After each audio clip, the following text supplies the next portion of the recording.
Hello, everyone, and welcome to Uncivil Law. For today's decision, we have a decision coming out of the United States District Court for the Western District at Washington. This is the case of Orion Insurance Group versus the Washington State Office of Minority and Women Business Enterprises. In this case, the court is deciding, among other things, what makes someone black. Who qualifies as black? So that just makes it a super interesting decision, because what happened here is the owner of Orion Industry Group basically in his life held himself out to be a white person. He would appear to be a white person probably to most people by glances. And then he did a DNA test and found he had some black heritage, and then said, I'm black now, and so I can qualify for these opportunities that are only available to minorities. So the court gets to decide whether or not he is black enough to qualify for this, and what makes someone black enough to qualify for this. Nothing controversial about this in any way, so let's get started.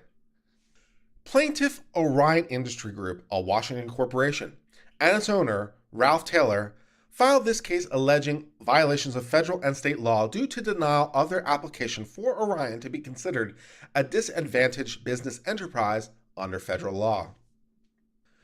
The federal program established in the 80s sets the goal of not less than 10% of federal funds authorized to be spent on highway and transit programs to be expended through small business concerns that are owned and controlled by socially and economically disadvantaged individuals. Socially disadvantaged individuals are those who have been subject to racial or ethnic prejudice or cultural bias within American society because of the identities of members of groups and without regard to their individual qualities. Social disadvantage must stem from circumstances beyond their control. So here the United States Congress has created a set-aside for certain programs. They've said, historically, the types of businesses that have qualified for this have been a certain demographic, and we'd like to set aside 10% of the funds to go to people who have been more disadvantaged. They've not gotten the contracts. So we want to create some opportunity. And it's one of the things Congress can do because they have the power of the purse. It's their money. They can spend it how they like. And so they say, well, we'll give 10% of the money to people who wouldn't otherwise get the contract, small business concerns, to try to give them a chance to grow and become larger business concerns. So we're going to help to fix the biases in the market by giving some money in this to help fix that issue. So that's what Congress is trying to do, and that's what they're doing. And obviously, you can take advantage of this. So this guy is looking to cash in. Can he do it? In passing the current relevant reauthorizing legislation and their statutes, Congress considered and documented discriminatory hurdles faced by women and racial minorities in being awarded federally funded transportation contracts.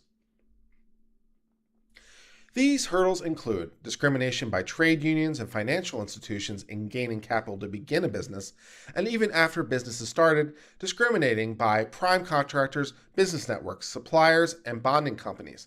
Under the law, women and racial minorities are presumed to be socially and economically disadvantaged. So this is a Congress-created affirmative action program, in no small part. It's the power of the purse. So they have the power to spend money, and they say, well, we want to spend some of our money on our federal highway projects in order to give money to people who are not currently part of this market in order to try to increase diversity. They have a tough time getting started, which makes sense, because they're not currently part of this, and there's a lot of financial expenditure, to become a construction crew, I'm quite sure, for the equipment and all the rest. So they have trouble getting the initial bank loans. So that makes sense. And they also have trouble, even once they're established, getting references, because big players like to work with big players. So they're not going to get the big contracts or parts of them because they're too small to be considered. So it's like, okay, we're going to give these people a leg up, give them a little bit more economic leverage to help them get into a position where they can compete more effectively on the market in order to help end diversity. Whether or not that's good or not, something Congress can do because they're doing it by the expenditure of money. So they're not, saying anyone has to do anything. They're not compelling anyone to do anything. They're simply saying, when we're spending money, we want to choose how to spend it, and this is how we do it. So fine, let's read on. The current and former statutes that create the program do not establish a uniform national affirmative action program. Each state that receives federal funds must implement a preference program that complies with federal regulation. So fair enough. Congress, when they set this up, could have done something nationally and set it up with one standard. But they chose not to do that. They gave some guidelines and some flexibility to the states. So they say, okay, states, if you receive federal funds, it's our money, and so we can tell you what to do with it. And one of the things we want you to do with it is set up a program that conforms to these guidelines. Give you some flexibility on how to set it up because conditions in different states might be a little differently. So the language maybe needs to be a little different in each state. And there's also the experimentation by the labs of democracy as the different states come up with different language. And so it gives a little bit more flexibility. So Congress could do it directly, but they said, nah, what we're going to do is we're going to give the states money on the condition that they implement a program at their own level. Perfectly fine. It's their money. They can set the conditions the way they like. The state may also maintain its own programs as Washington does. So as you would expect, you can set up your own state programs too. So you can get federal money. It's their money. You have to spend it the way they want you to. But there's nothing stopping you from setting up your own programs separately, right? This is the pool of money the federal government is giving us. It's their money. We have to spend it this way. But as to state money, well, it's our money. We can spend it any way we want. So we could spend it the same way the federal program is. We can make some differentiations. We can do pretty much what we like. And so the state of Washington has, in addition to setting up the federal program, also set up its own state program. Okay. Washington has a program in which qualifying individuals or businesses can obtain a certification that they're a minority business enterprise under state law. Under the state program, the rule presumes that citizens of the United States or lawfully admitted permanent residents who are women, African Americans, Hispanic Americans, Native Americans, Asian Pacific Americans, subcontinent Asian Americans, or other minorities found to be disadvantaged by the program are socially and economically disadvantaged individuals. Applicants are required to submit a signed, notarized certification that each disadvantaged owner is, in fact, socially and economically disadvantaged. Okay. Wherein we get to the part where the owner of this company discovers his racial heritage and says, aha, I've got an idea. In 2010, plaintiff Ralph Taylor received results from a genetic ancestry test that estimated he was 90% European, 6% Indigenous America, and 4% Sub-Saharan African. The test has an error rate of 3.3%. So that makes me a minority, right? Hey. Mr. Taylor acknowledges that he grew up thinking of himself as Caucasian, but asserts that in his late 40s, when he realized he has black ancestry, he embraced his black culture. Okay, well, all right, fair enough. Probably did it for the money, I would guess, but sure, you embraced your black culture. Okay, let's carry on. Mr. Taylor submitted an application to the law seeking to have Orion, his insurance business, certified as a minority-owned business under the Washington state law. In the application, Mr. Taylor identified himself as black, but not as Native American. His application was initially rejected, but after Mr. Taylor appealed the decision, the state voluntarily reversed the decision and certified him as a minority-owned business under the Washington Administrative Code and other Washington law. Plaintiff then submitted Orion's application for doing the business certification under federal law. So he'd already got his state certification, and is now looking for the federal certification as well. Fine. Mr. Taylor identified himself as Black American and Native American in the affidavit of certification submitted with the federal application. Considered with his initial submission were the results from his genetic ancestry test that estimated he was 90% European, 6% Indigenous American, and 4% Sub-Saharan African. He also included a copy of his Washington state driver's license, which includes his picture, his birth certificate, which does not state his ethnicity, although his parents are listed as Caucasian, and a February 9, 2011 letter from Mr. Taylor's father to an unknown entity requesting that Mr. Taylor's birth certificate be changed to reflect that he is Caucasian, African, and American Indian. This is what people had in mind when they talk about celebrating your diversity, right? This is what they had in mind when they said celebrate your diversity, I'm sure. Mr. Taylor submitted the results of his father's genetic tests in 2011, which estimated his father was 44% European, 44% Sub-Saharan African, and 12% East Asian. So his father seems pretty minority to me. So yeah, it seems to hold that he might be minority too. But, let's press on. On May the 14th, the program notified Mr. Taylor that pursuant to federal law, they were questioning whether he was a member of Black American or Native American groups and explained why it was questioning his membership. They requested that Mr. Taylor provide additional narrative and further documentation of his membership in either or both racial groups, that he held himself out as a member of either racial group or is considered by the relevant community to be a member of either racial group over a long period of time. I am at a loss on how you do that. How do you consider yourself? How do you provide documentation that the relevant group, which in this case is Black people, how do you submit documentation that the relevant group has considered you to be a member of that group for a long period of time? Who do you ask? Who do you ask for documentation of this? How do you do that? Do you literally have to submit, here are a list of all my Black friends I've hung out with? Is this literally, tell us about your Black friends? Because that doesn't sound so good.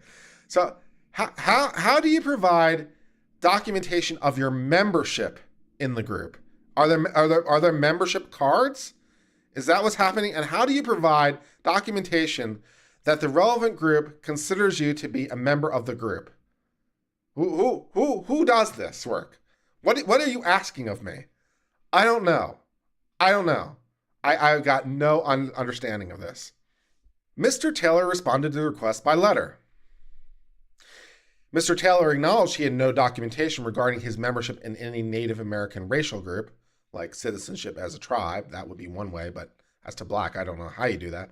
Mr. Taylor stated he considered himself to be Black based on his DNA test results, that he joined the NAACP, subscribes to Ebony magazine, and has taken a great interest in Black social causes.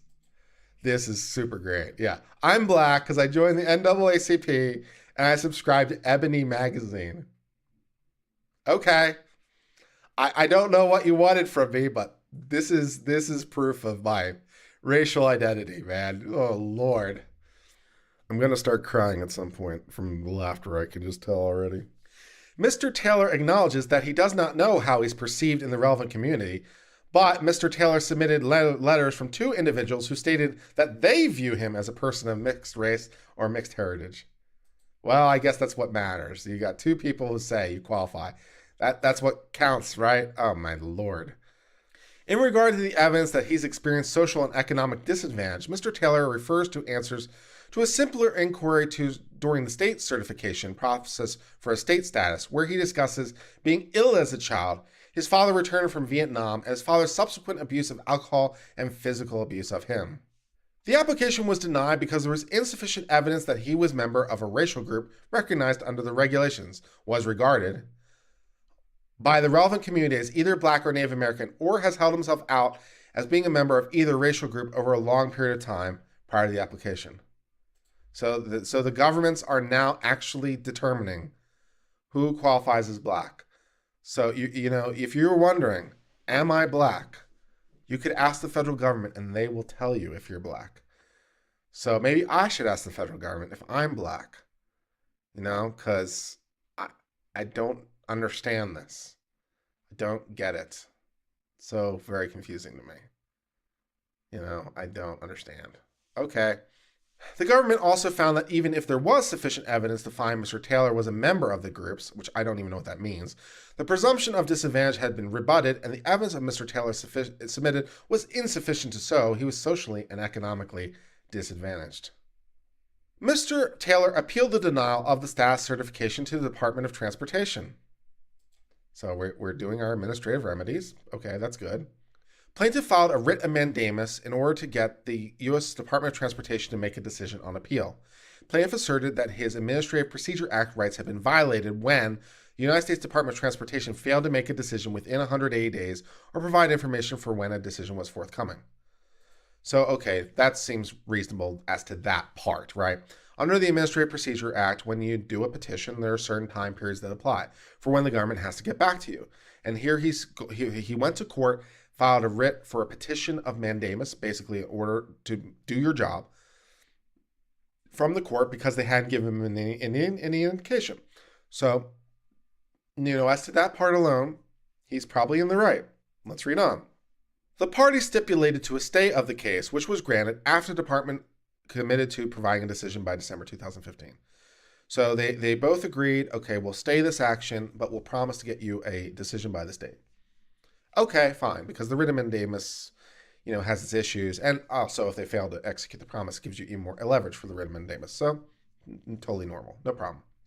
On October the 15th, 2015, well within the period, the Department of Transportation affirmed the denial of the certification, concluding there was substantial evidence in the administrative record to support the decision. Kotako, you look like the whitest person who ever whited. I don't know, man. I look pretty damn white.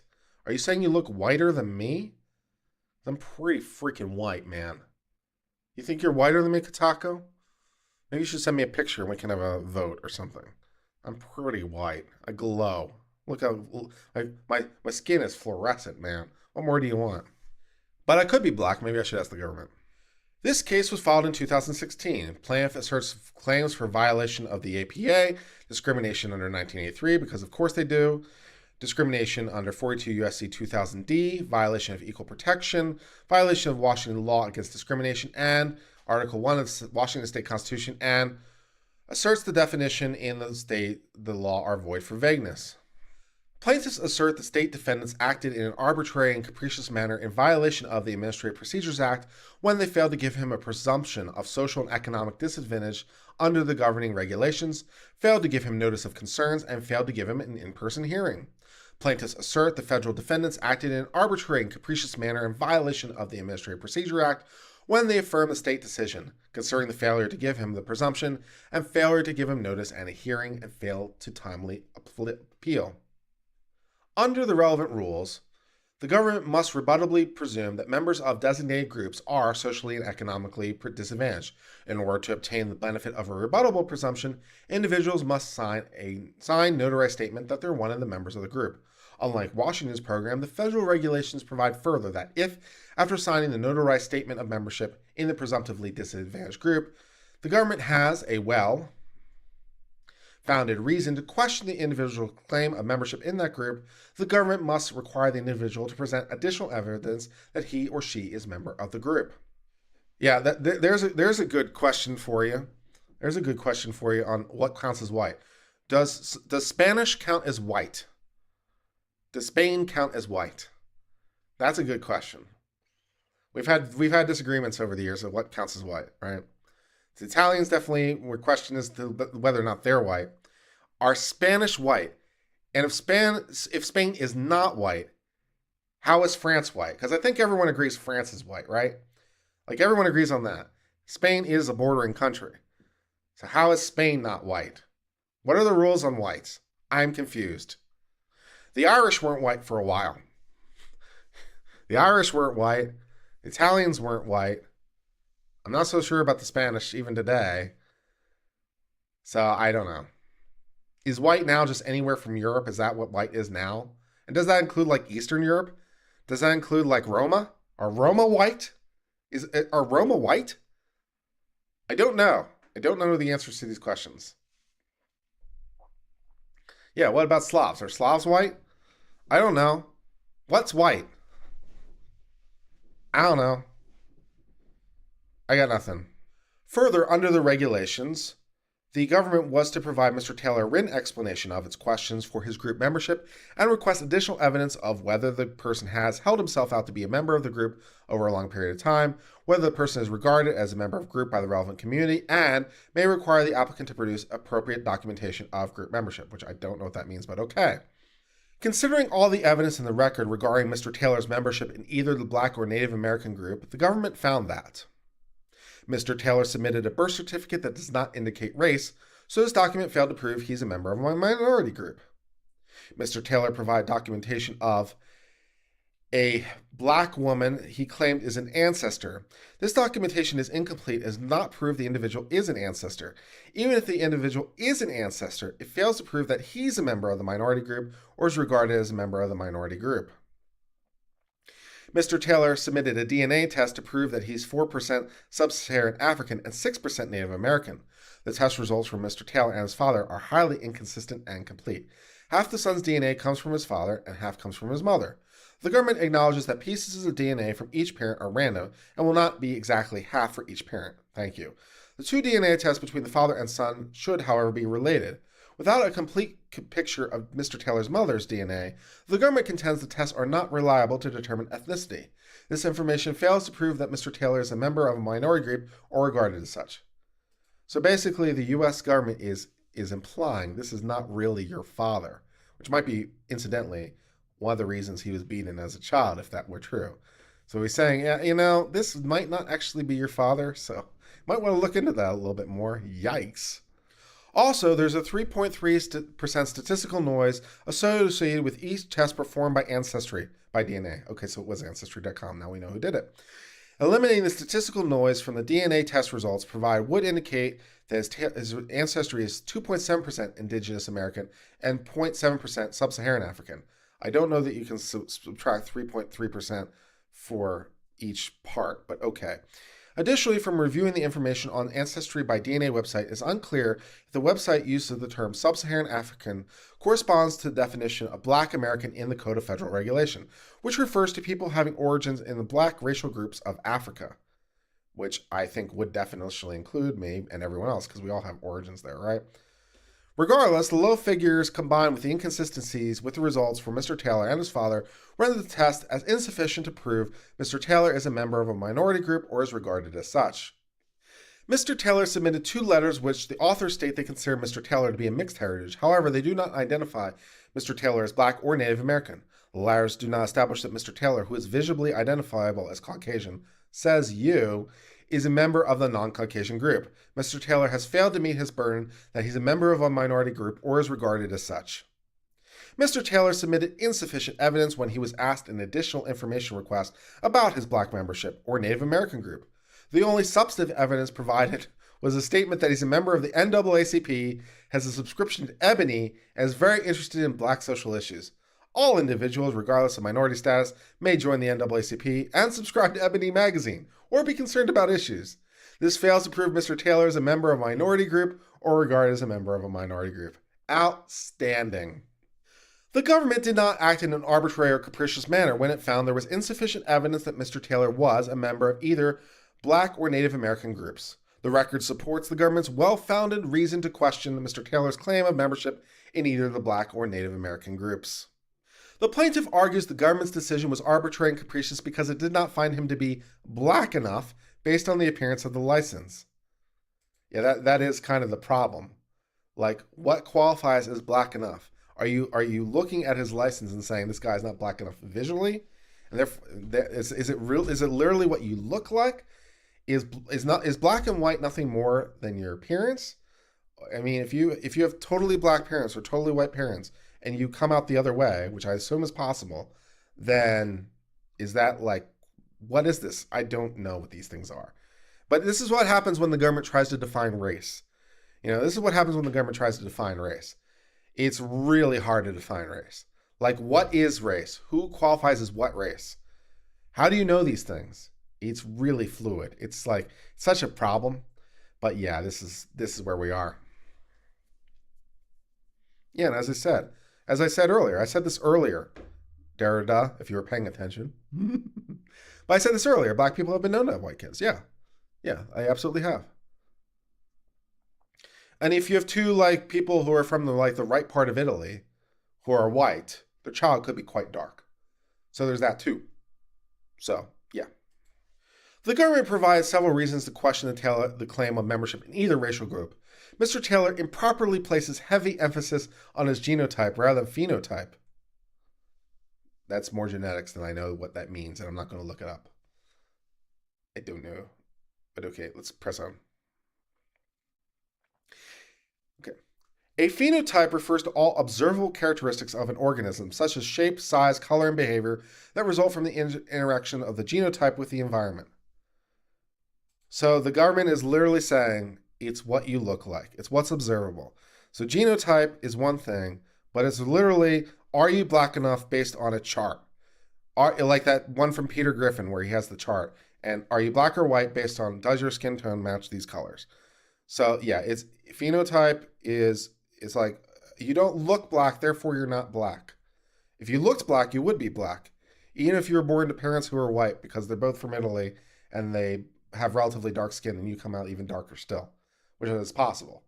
So like, I guess you qualify then, or don't you? I don't know the answers to these questions. None of this makes sense to me because it's like trying to define a very hard thing. Like, what qualifies as race? Who is black? Who is white? How do you know? Who qualifies as what? I don't know the answers to these questions. They're very confusing to me. I guess this is one case where the court's saying it goes to whatever the agency says is important. Very fair point, right? Very fair point. This is a good thing with Chevron deference, right?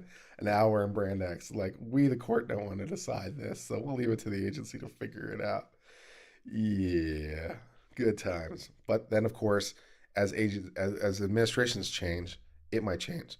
So, whatever race you currently consider yourself, a new administration might change it.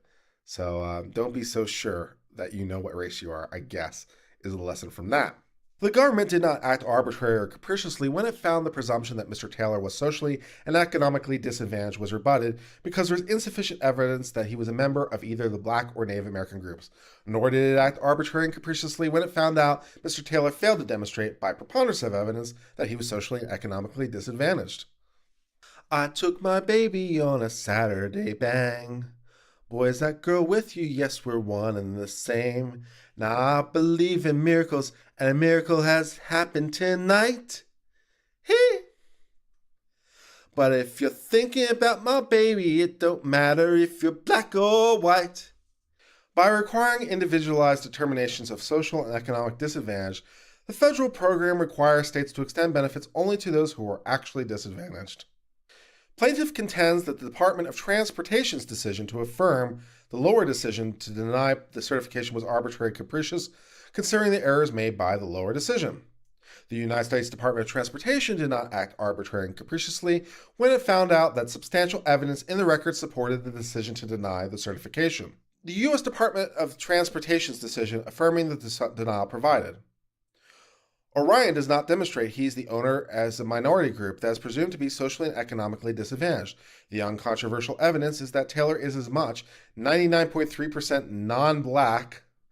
And the same evidence shows him to be minimally 92.7% non-black. The government states that the bulk of available evidence indicates that Taylor is Caucasian, or at least primarily, overwhelmingly Caucasian. Accordingly, the department agrees with the lower finding that seeming inconsistencies gave rise to a question under the statute which required them to make further inquiries of the kind described in the provision. The government consequentially had grounds under the statute to request additional information. By the operation of law, Orion's owner must demonstrate he meets the requirements for individual and social economic disadvantage. Under the latter provision, the guidance found at Appendix E applies. As noted in the preceding section, Orion does not provide evidence that Appendix E requires an individual showing of social and economic disadvantage, or didn't produce it. Accordingly, the firm is ineligible for certification. Orion protests these results as burdensome and discriminatory, but accurately reflects the analysis the statute regulation requires. How good. So that is the end of the case from the District Court of Washington in the case of Orion Insurance Group versus the Washington State Office of Minority Women Business Enterprises and the U.S. Government Department of Transportation. In this case, we learned that the lead of the Orion Insurance Group, again named Mr. Taylor, grew up white, thought of himself as white, and then did an Ancestry.com DNA test and discovered he might be as much as 10% non-white.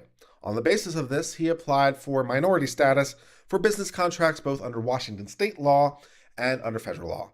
Washington state gave him the status, but the Department of Transportation did not. And so he sued for it. And the government ruled, I don't know, what shall we say? He's not black enough. So there is such a thing as black enough. What that is, I guess someone has to decide someday. And that is the end of this case. Thank you for joining me as we both read this case together and now better understand the law. If you're enjoying this legal education content, please subscribe to this channel. It really helps us grow. And check out one of our other videos, including the one that's currently being displayed on the thumbnail on screen. Thank you so much for your continued support. And until later, my friends, cheers and goodbye.